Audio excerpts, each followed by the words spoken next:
فرزند زہرا یہ حالات برے ہیں۔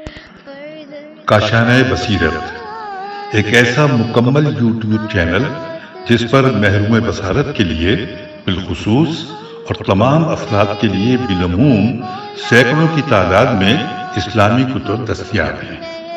لہذا گزارش ہے کہ آپ اپنی ذمہ داری نبھاتے ہوئے کاشانہ بصیرت کو سبسکرائب کرنے کے ساتھ ساتھ بیل آئیکن کو پریس کیجیے تاکہ آپ علم کے حصول کے ساتھ ساتھ مذہب اہل بیت کی اشاعت میں بھی اہم کردار ادا کرتے رہیں۔ کاشانہ بصیرت۔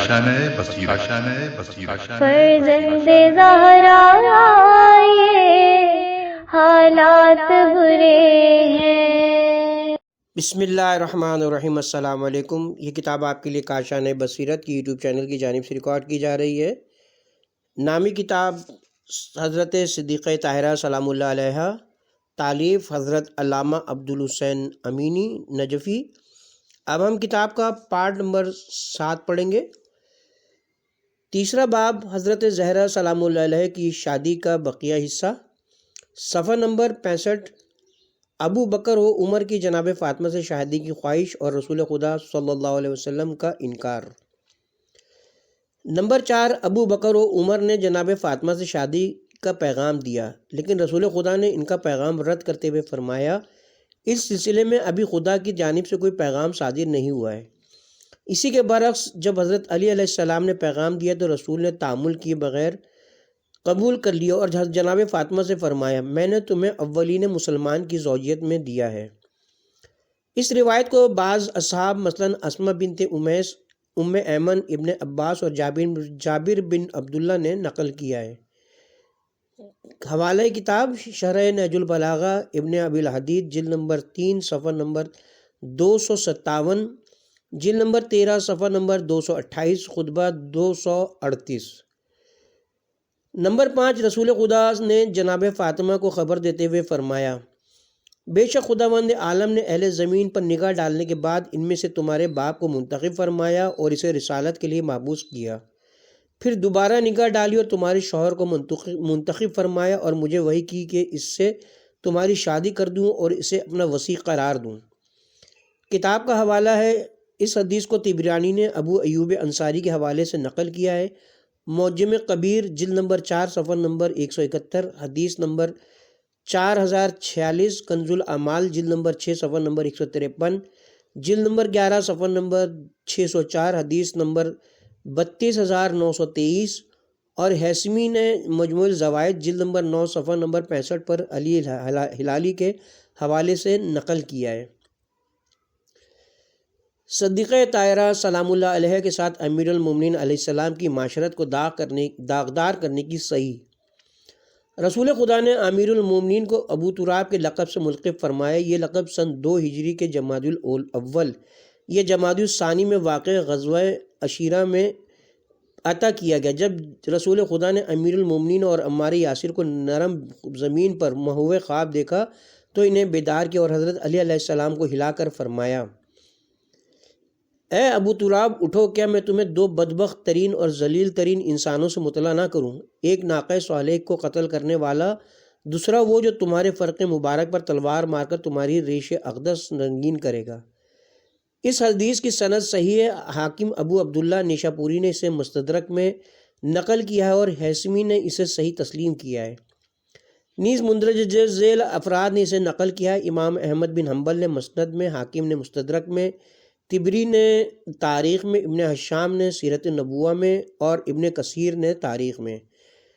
کتاب کا حوالہ ہے مسند احمد، جلد نمبر 4 صفحہ نمبر 263، جلد نمبر 5 صفحہ نمبر 326، حوالہ نمبر 17857، صفحہ نمبر 327، حوالہ نمبر 17862، مستدرک حاکم، جلد نمبر 3 صفحہ نمبر 140، جلد نمبر 3 صفحہ نمبر 151، حوالہ نمبر 4679، تاریخ الامم والملوک، جلد نمبر 2 صفحہ نمبر 261، جلد نمبر 2 صفحہ نمبر 408، حوادث سن 2 ہجری، سیرت النبوہ جلد نمبر 2 صفحہ نمبر 236، جلد نمبر 2 صفحہ نمبر 249، البدایہ و نہایہ جلد نمبر 3 صفحہ نمبر 247، جلد نمبر 3 صفحہ نمبر 303، حوادث سن 2 ہجری۔ ہاں، ابو اسحاق نے بعض اہل علم سے نقل کیا ہے، رسول خدا نے حضرت علی کو اس لیے ابو تراب کا لقب عطا فرمایا کیونکہ وہ جب بھی کسی بات پر فاطمہ سے ناراض ہوتے تھے تو ان سے ناراضگی کا مظاہرہ نہیں کرتے تھے اور نہ ہی ان سے کوئی بات کرتے تھے، صرف مٹی کا کچھ حصہ اپنے سر کے نیچے لگا کر لیٹ جاتے تھے۔ ابن اسحاق کا بیان ہے کہ رسول خدا انہیں زمین پر جب بھی لیٹا ہوا دیکھتے تو سمجھ جاتے کہ آج فاطمہ سے جھگڑا ہوا ہے، اسی لیے ان سے فرماتے اے ابو تراب تمہیں کیا ہوا ہے۔ کتاب کا حوالہ ہے ابن حشام نے سیرت نبوہ جلد نمبر 2 صفحہ نمبر 237، جلد نمبر 2 صفحہ نمبر 250 پر، اور عینی نے عمدۃ القاری جلد نمبر 7 صفحہ نمبر 630، جلد نمبر 22 صفحہ نمبر 214 اور 263 پر اس روایت کو نقل کیا ہے۔ علامہ امینی فرماتے ہیں یہ بکواس ان کینہ توز اور ذلیل افراد کا پروپیگنڈا ہے جنہوں نے حضرت امیر المومنین کے پاک و پاکیزہ دامن کو آلودہ کرنے اور صدیقہ طاہرہ کے ساتھ حضرت کی معاشرت کو داغدار کرنے کے لیے گڑھ لیا ہے۔ اس میں فاطمہ زہرا سلام اللہ علیہ اور صدیق اکبر حضرت علی علیہ السلام کو اخلاقی اعتبار سے ان کے بلند ترین مرتبے سے نیچے گرانے کی سازش ہے، اس لیے کہ یہ دونوں شخصیتیں قرآن مجید کی تصریح کے مطابق عصمت کی وجہ سے ہر طرح کی کینہ و دشمنی سے دور ہیں۔ جن کینہ توز اور ذلیل دشمنوں نے ان جال سازیوں سے کل اپنے ہاتھ آلودہ کیے تھے، اس کا نتیجہ آج اس صورت میں برآمد ہو رہا ہے کہ آج کے مورخ نے اپنی تاریخ کے صفحات کو اس بکواس سے سیاہ کیا ہے کہ علی ہر جھگڑے اور نزاع کے بعد غضبناک ہو جاتے تھے اور مسجد میں سونے کی غرض سے باہر چلے جاتے تھے۔ ان کے چچیرے بھائی ان کے کاندھے پر ہاتھ رکھ کر انہیں حوصلہ دیتے، واعظ و نصیحت کرتے اور ان کے اور زوجہ کے درمیان ایک مدت تک اتحاد قائم کر دیتے تھے۔ ان کے درمیان جو جھگڑے ہوئے ان میں سے ایک یہ ہے کہ ایک دن رسول خدا گھر میں آئے اور دیکھا کہ فاطمہ ان کے گھر میں ہیں اور علی نے ان کو جو تماچا مارا تھا نعوذ باللہ اس کی وجہ سے گریہ کر رہی ہیں۔ کتاب کا حوالہ ہو ملاحظہ ہو اسی کتاب کے صفحہ نمبر 20-21۔ حاکم ابو عبداللہ نیشاپوری لکھتے ہیں رسول خدا نے علی کے لیے جس لقب کا انتخاب کیا بنی امیہ نے اسے علی کا عیب شمار کیا۔ وہ اپنی حکومت کے زمانے میں ممبروں سے ان پر لعنت کرتے اور اس نام کی وجہ سے ان کا مضحکہ اڑاتے تھے۔ جی ہاں، وہ لوگ تو اس کا مذاق اڑا رہے تھے جس نے ان کا یہ نام رکھا تھا۔ خداوند عالم فرماتا ہے کہہ دیجئے کہ کیا اللہ اس کی آیات اور رسول کا تم مذاق اڑا رہے تھے تو اب معذرت نہ کرو، تم نے ایمان کے بعد کفر اختیار کیا ہے۔ سورہ توبہ آیت نمبر 64 اور 65۔ حدیث کے متعلق ایک کرامت شیخ علاؤالدین کشتواری محاضرۃ الاوائل میں لکھتے ہیں، کتاب کا حوالہ محاضرۃ الاوائل صفحہ نمبر 113 صفحہ نمبر 123۔ علی بن ابی طالب وہ پہلے شخص ہیں جو ابو تراب کے نام سے موسوم ہوئے۔ رسول خدا نے ان کو اس وقت یہ نام عطا فرمایا جب آپ نے دیکھا کہ وہ سوئے ہوئے ہیں اور ان کی پشت گرد آلود ہے، چنانچہ انہوں نے مہربان لہجے میں فرمایا اے ابو تراب اٹھو۔ یہ ان کا سب سے زیادہ پسندیدہ لقب تھا۔ نفس محمدی کی برکت کے بعد ان کو ایک کرامت حاصل ہوئی، مٹی ان کو گزشتہ و آئندہ کے واقعات کی اطلاع دیتی تھی، لہٰذا اس واضح مطلب کو درک کریں۔ کتاب کا حوالہ دلائل النبوہ بہقی جلد نمبر 3 صفحہ نمبر 12۔ عبد الباقی افندی عمری نے ایک ظریف نقطہ بیان کیا ہے، خداوند عالم نے آدم کو مٹی سے پیدا کیا، لہٰذا آدم مٹی کے فرزند ہیں اور تم مٹی کے باپ ہو۔ اس کے ساتھ ہی یہاں پر تیسرا باب اختتام کو پہنچا، چوتھے باب کا آغاز کرتے ہیں۔ چوتھا باب جناب فاطمہ سلام اللہ علیہ کے فضائل و مناقب۔ نمبر 1 جناب فاطمہ سلام اللہ علیہ کی ذریت پر جہنم کی حرمت، حسان کے بعض اشعار۔ کتاب کا حوالہ ہے ابن شہر و آشوب نے مناقب جلد نمبر 4 صفحہ نمبر 24، جلد نمبر 3 صفحہ نمبر 409 پر ان اشعار کو نقل کیا ہے جس کا ہم ترجمہ پیش کرتے ہیں۔ اگرچہ مریم نے عفت و پاکیزگی کے ساتھ زندگی گزاری اور تاریک رات میں چمکنے والے عیسیٰ جیسے روشن چاند کو جنم دیا، تو فاطمہ بھی وہ عفت مآب بیوی تھیں جنہوں نے حسن و حسین جیسے رسول کے دو نواسے ہدایت حق کے لیے پیش کیے۔ حسان نے ان دونوں شعروں میں جناب فاطمہ کے متعلق رسول اسلام سے مروی اس صحیح روایت کی جانب اشارہ کیا ہے جس میں آپ نے فرمایا، فاطمہ نے اپنی عفت کا تحفظ کیا تو خدا نے ان کی ذریت پر جہنم کو حرام قرار دے دیا۔ حاکم نے مستدرک میں متذکرہ حدیث کو نقل کرنے کے بعد لکھا ہے کہ اس حدیث کے تمام اسناد صحیح اور معتبر ہیں۔ کتاب کا حوالہ ہے مستدرک الصحیحین، جلد نمبر 3 صفحہ نمبر 152، جلد نمبر 3 صفحہ نمبر 165، حوالہ نمبر 4726۔ حدیث کی تکذیب ابن تیمیہ کے توسط سے، وہ کہتا ہے جس حدیث کو اس علامہ ہلی نے رسول اسلام سے نقل کیا ہے کہ فاطمہ نے پاک دامنی کا مظاہرہ کیا تو خداوند عالم نے ان پر اور ان کے فرزندوں پر جہنم کو حرام قرار دے دیا، یہ اہل حدیث کے اتفاق کے مطابق جھوٹی اور دوسروں کے لیے بھی اس کا جھوٹ ابھی آشکار ہو جائے گا۔ یہ کلام کہ فاطمہ نے پاک دامنی کا مظاہرہ کیا تو خدا نے ان پر اور ان کے فرزندوں پر آتش جہنم کو حرام قرار دے دیا، یہ قطعی باطل ہے، اس لیے کہ سارا بھی پاک دامن تھی، لیکن خدا نے آتش جہنم کو ان کے تمام فرزندوں پر حرام نہیں کیا۔ اسی طرح رسول خدا کی پھوپھی صفیہ اپنی پاک دامنی کے باوجود ان کے بعض فرزند نیک اور بعض ظالم و ستمگر تھے۔ خلاصہ یہ کہ پاک دامن عورتیں بے شمار ہیں، ان کی تعداد بھی صرف خدائی کو معلوم ہے، اور ان کے فرزند بھی بعض نیک اور بعض فاسد ہیں، بعض مومن ہیں تو بعض کافر۔ لہذا فاطمہ کی برتری ان کی پاک دامنی کی وجہ سے نہیں ہے، اس لیے کہ وہ اس خصوصیت میں دوسری بہت سی مومن عورتوں کے ساتھ مساوی ہیں۔ کتاب کا حوالہ ہے منہاج السنہ، جلد نمبر 2 صفحہ نمبر 126۔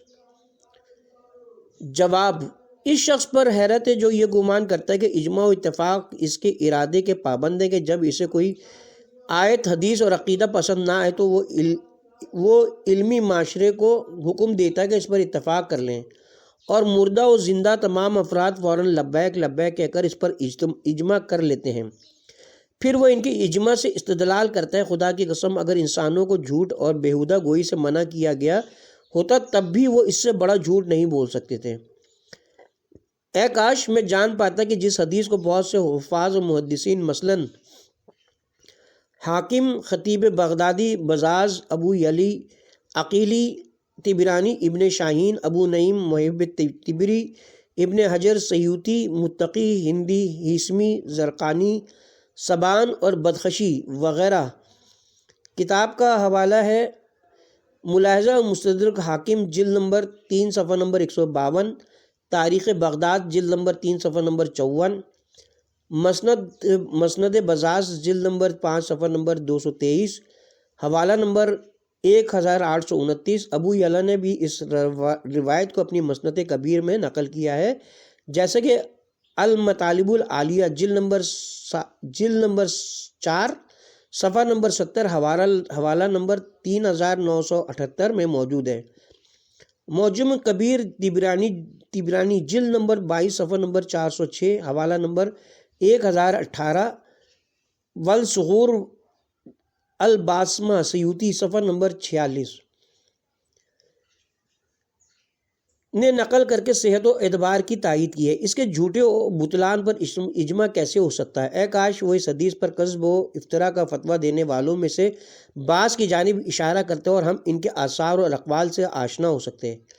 کیا یہ پاگل پن نہیں کہ جس حدیث کی صحت ثابت ہے اسے اپنے نجی خیالات و تہمات کے ذریعے مورد نقد و انتقاد قرار دیا جائے؟ جی ہاں، اہل بیت کے فضائل و مناقب کے سامنے اس کی پرانی دشمنی اور خاندانی عادت یہی ہے۔ اس سے پوچھنا چاہیے کہ عفت و پاک دامنی اور ان کے فرزندوں پر آتش کے حرام ہونے میں کیا ملازمہ اور ارتباط پایا جاتا ہے کہ سارہ، صفیہ اور دوسری مومنہ عورتوں کو وسیلہ بنا کر اس کی رد اور اس پر تنقید کرے۔ یہ فضیلت و سید نساء العالمین جناب فاطمہ سے مخصوص ہے، اور ایسے فضائل تو بہت ہیں جو فاطمہ زہرا سے مخصوص ہے۔ دوسری بافضیلت عورتیں جیسے سارہ، مریم اور حوا وغیرہ ان سے محروم ہیں۔ اگر ان کے فرزندوں کو اختصاصی فضیلت سے نوازا گیا ہے تو یہ کوئی مشکل امر نہیں ہے۔ علامہ زرقانی مالکی اپنی کتاب شرح مواہب میں اس خیالی اور من گھڑت ملازمہ اور ارتباط کی تردید کرتے ہوئے لکھتے ہیں، ابو علی طبرانی اور حاکم نے اس حدیث کو ابن مسعود سے نقل کیا ہے۔ حاکم نے اسے صحیح تسلیم کیا ہے اور اس کے بہت سے دلائل ذکر کیے ہیں۔ جناب مریم کی طرف اشارہ کرتے ہوئے عفت و پاک دامنی کی صفت کو پیش نظر رکھتے ہوئے جناب فاطمہ کی ذریت پر آگ کو حرام قرار دینے کی علت یہ ہے کہ اولاً ان کی پاک دامنی اور عفت کی برتری کو بیان کیا جائے، ثانیاً صفت عفت کی ستائش کرتے ہوئے اس کی اہمیت کو بیان کیا جائے، ورنہ نصوص قرآن کے مطابق خود بیوی پر آتش حرام ہے۔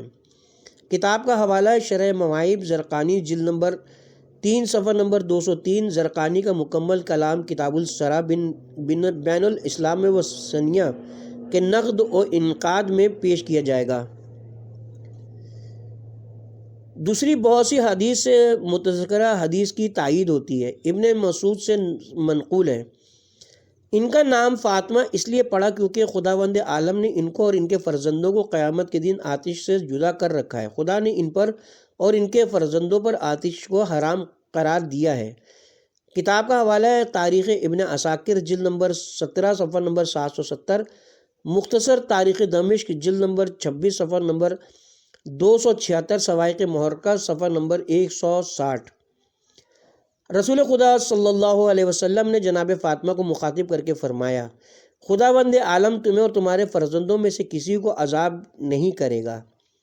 کتاب کا حوالہ ہے، اس حدیث کو طبرانی نے موثق راویوں کی سند سے معجم الکبیر جلد نمبر 11 صفحہ نمبر 210 حوالہ نمبر 11685 پر نقل کیا ہے، اور ابن حجر نے سوائق میں 96 صفحہ نمبر 96 اور 140 صفحہ نمبر 160 235 پر اس کی صحت کی تائید کی ہے۔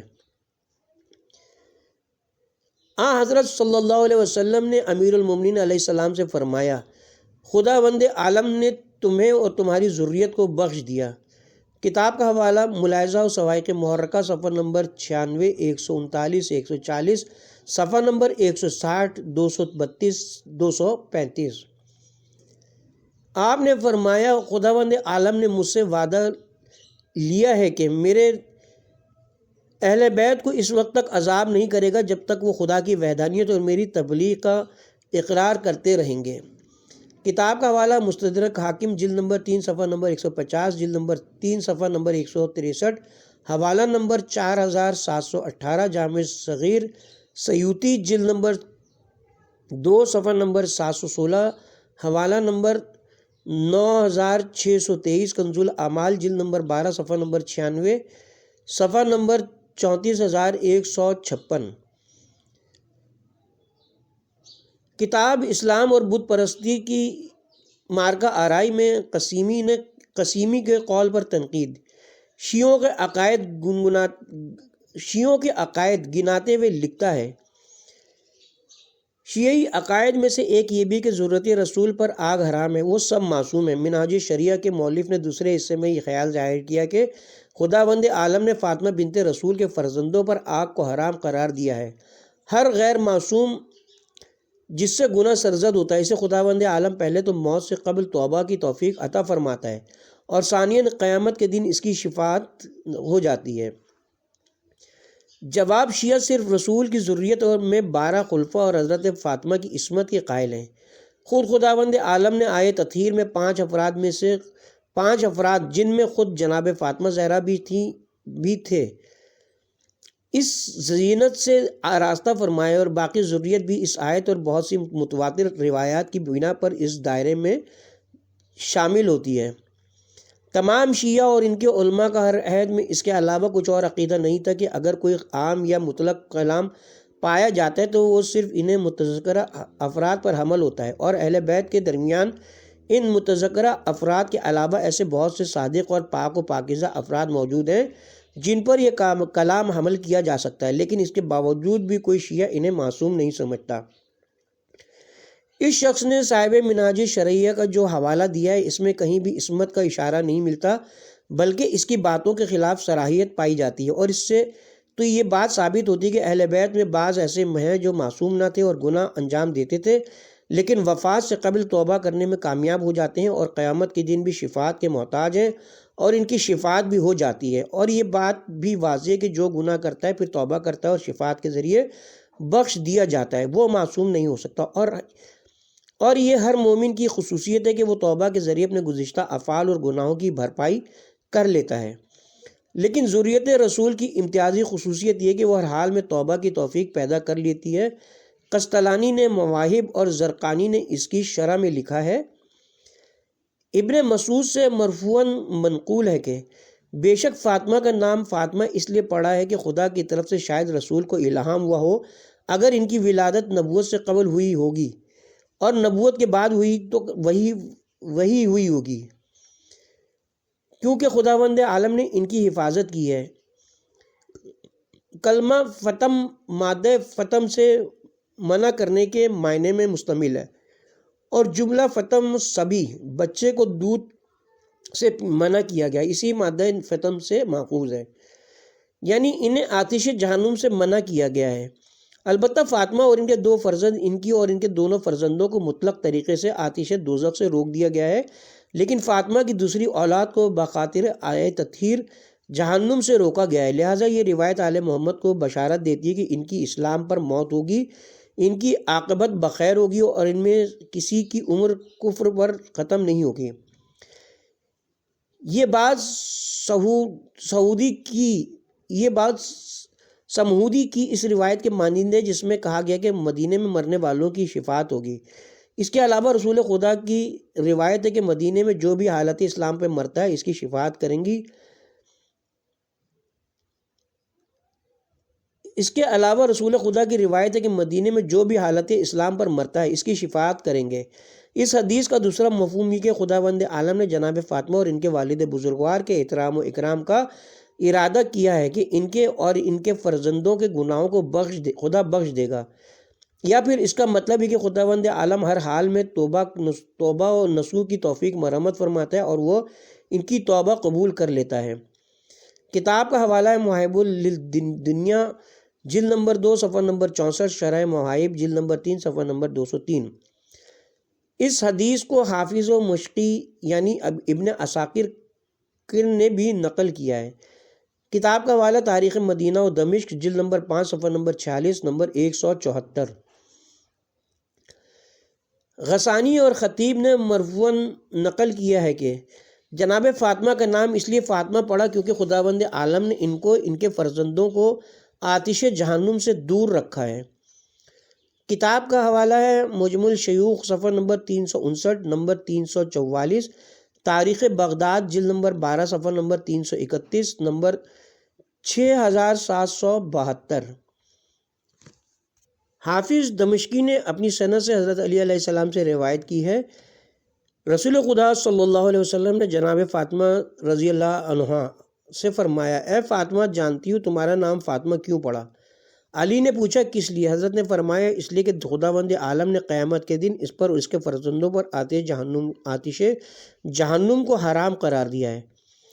کیا قسیمی اب بھی یہ دعویٰ کر سکتا کہ شیعوں نے ایسی بات بیان کی جسے اس کے بزرگوں نے نقل نہیں کیا، یا ایسی حدیث بیان کی ہے کہ اس کے مذہب کے حفاظ نے اس کی روایت نہیں کی ہے، یا پھر ان کی بات دین حنیف کے اصول کے برخلاف ہے؟ کیا ابن حجر زرقانی اور اس جیسے دوسرے علماء و حفاظ جو ذریت فاطمہ کی فضیلت کے سلسلہ شیعوں کے ہم آواز ہیں انہیں وہ متہم کر سکتا ہے اور تمام ذریت فاطمہ کی عصمت کے اعتقاد کے سلسلے میں ان پر تہمت لگا سکتا ہے؟ یہ کوئی نئی بات نہیں ہے کہ خداوند عالم ایک خاص گروہ پر فضل و کرم کر کے انہیں گناہوں سے دور رکھے، انہیں توبہ کی توفیق دے اور اس کے بعد شفاعت کرے، اور یہ عدالت اور اصول دین کے مسلمات کے منافی نہیں ہے، اس لیے کہ خداوند عالم کی رحمت اس کے غضب پر مقدم ہے اور اس کی رحمت تمام غلطیوں کی پردہ پوشی کر لیتی ہے۔ یہ بات جو بہت سی روایتوں سے ثابت ہے وہ تمام صحابہ کی عدالت کے قول سے نئی نہیں ہے، حالانکہ خداوند عالم نے قرآن کی بہت سی آیات میں بعض کی منافق اور مرتد کی حیثیت سے نشاندہی کی ہے۔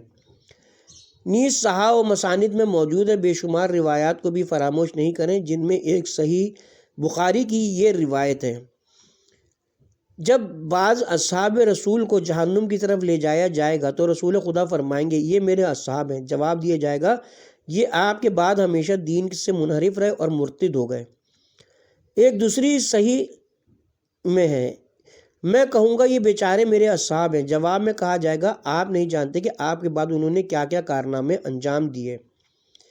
ان تمام باتوں کے علاوہ آپ خود بھی اچھی طرح واقف ہیں کہ صحابہ کے درمیان کتنے اختلافات ظاہر ہوئے اور یہ اختلافات کتنی دشمنی، کینہ توزی، گالم گلوچ، جنگ و قتال اور خوریزی کا موجب بنے۔ بے شک یہ حوادث اور اس طرح کے واقعات ایک طرف سے انہیں دائرۂ عدالت سے خارج کر دیتے ہیں۔ آپ ان گناہوں سے چشم پوشی کر لیں کہ جو بعض صحابہ انجام دیتے تھے اور ان فسادات سے بھی صرف نظر لیں کہ جو بعض صحابہ کی کارآستانیوں کا نتیجہ تھے۔ ان باتوں کے باوجود جب عدالت صحابہ کا عقیدہ اس کے اور اس کے کی قوم کے نزدیک لائق مذمت نہیں ہے تو اس تفضل و احسان کا عقیدہ رکھنے میں کون سی قباحت ہے جو خداوند عالم کی سنت کے پیش نظر بعض بندوں کے شامل حال ہوا ہے۔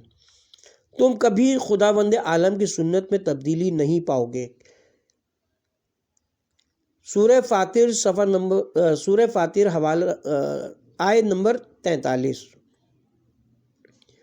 نمبر 2، رسول خدا صلی اللہ علیہ وسلم نے اپنی بیٹی کو صدیقہ کا لقب عطا کیا۔ رسول خدا نے اپنی بیٹی فاطمہ کو صدیقہ کا لقب عطا فرمایا۔ ابو سعید نے شرف النبوہ میں رسول خدا صلی اللہ علیہ وسلم سے منقول روایت میں اس لقب کی نشاندہی کی ہے۔ حضرت نے حضرت علی علیہ السلام سے فرمایا، کتاب کا حوالہ اصل کتاب الغدیر میں لفظ مثلی ہے لیکن ہم نے ماخذ کی جانب رجوع کر کے اس کی تصحیح کی ہے۔ تمہیں تین فضیلتیں ایسی دی گئی ہیں جو مجھے بھی نہیں دی گئیں۔ میرے جیسا سسر تمہیں نصیب ہوا لیکن مجھے نہیں۔ زوجہ کے طور پر فاطمہ جیسی میری بیٹی تمہیں ملی لیکن مجھے ایسی زوجہ نہیں ملی۔ تمہارے صلب سے حسن و حسین تمہیں ملے جو مجھے نہیں ملے، لیکن تم سب مجھ سے ہو اور میں تم سب سے ہوں۔ کتاب کا حوالہ ہے ریاض النظرہ جلد نمبر 2 صفحہ نمبر 202، جلد نمبر 3 صفحہ نمبر 152۔ نمبر 3، جناب فاطمہ سلام اللہ علیہ کا غضب خدا کا غضب اور ان کی رضائیت خدا کی رضائیت، صفحہ نمبر 83 پہ ہی ہے۔ رسول خدا صلی اللہ علیہ وسلم نے جناب فاطمہ سے فرمایا، اے فاطمہ، بے شک خداوند عالم تمہارے غضب سے غضبناک ہوتا ہے اور تمہاری خوشنودی سے خوش ہوتا ہے۔ جناب فاطمہ کا ہاتھ اپنے ہاتھ میں لے کر فرمایا، جو اسے پہچانتا ہے وہ پہچانتا ہے اور جو نہیں پہچانتا وہ جان لے کہ وہ فاطمہ میرے جگر کا ٹکڑا ہے، میرا دل اور میرے دونوں پہلوؤں کے درمیان میری روح ہے، لہٰذا جس نے اسے اذیت دی اس نے مجھے اذیت دی۔ کتاب کا حوالہ الفصول المہمہ صفحہ نمبر 150، صفحہ نمبر 144، نزہۃ المجالس جلد نمبر 2 صفحہ نمبر 228، نور الابصار صفحہ نمبر 45، صفحہ نمبر 96۔ آپ نے فرمایا، فاطمہ میرا گوشہ دل ہے، جس نے اسے خوشحال کیا اس نے مجھے خوشحال کیا اور جس نے اسے اذیت پہنچائی اس نے مجھے اذیت پہنچائی ہے۔ کتاب کا حوالہ ہے صحیح بخاری جلد نمبر 5 صفحہ نمبر 2004، حوالہ نمبر 4932، صحیح مسلم جلد نمبر 5 صفحہ نمبر 53، حوالہ نمبر 93، کتاب فضائل الصحابہ، صحیح ترمذی جلد نمبر 5 صفحہ نمبر 655، حوالہ نمبر 3867، مسند احمد جلد نمبر 4 صفحہ نمبر 328، جلد نمبر 5 صفحہ نمبر 430، حوالہ نمبر 18447۔ فرمایا، فاطمہ میرے جگر کا ٹکڑا ہے، جس نے اسے غضبناک کیا اس نے مجھے غضبناک کیا۔ کتاب کا حوالہ ہے صحیح بخاری جلد نمبر 3 صفحہ نمبر 1361، حوالہ 3510، خصائص نسائی صفحہ نمبر 35، خصائص امیر المومنین صفحہ نمبر 147، حوالہ نمبر 135، سنن الکبریٰ جلد نمبر 5 صفحہ نمبر 97، حوالہ نمبر 8371، کتاب المناقب۔ جناب فاطمہ سے بیان کی گئی حدیث رسول صلی اللہ علیہ وسلم کے بارے میں ابن تیمیہ کی تکذیب اور اس پر تنقید وہ کہتا ہے، رسول خدا سے منقول روایت اے فاطمہ، خداوند تیرے غضب سے غضبناک اور تیری خوشنودی سے راضی ہوتا ہے۔ یہ حدیث جھوٹی ہے۔ راویوں نے اس حدیث کو رسول خدا سے نقل نہیں کیا اور نہ ہی کسی معتبر کتاب میں دیکھا جا سکتا ہے۔ اس کی سند بھی صحیح اور مقبول نہیں ہے جس کی سند رسول پر منتہی ہو۔ کتاب کا حوالہ مسند احمد جلد نمبر 4 صفحہ نمبر 323 332، جلد نمبر 5 صفحہ نمبر 423، حوالہ نمبر 18428، صفحہ نمبر 435، حوالہ نمبر 18451، سوائق محرکہ صفحہ نمبر 112، صفحہ نمبر 188۔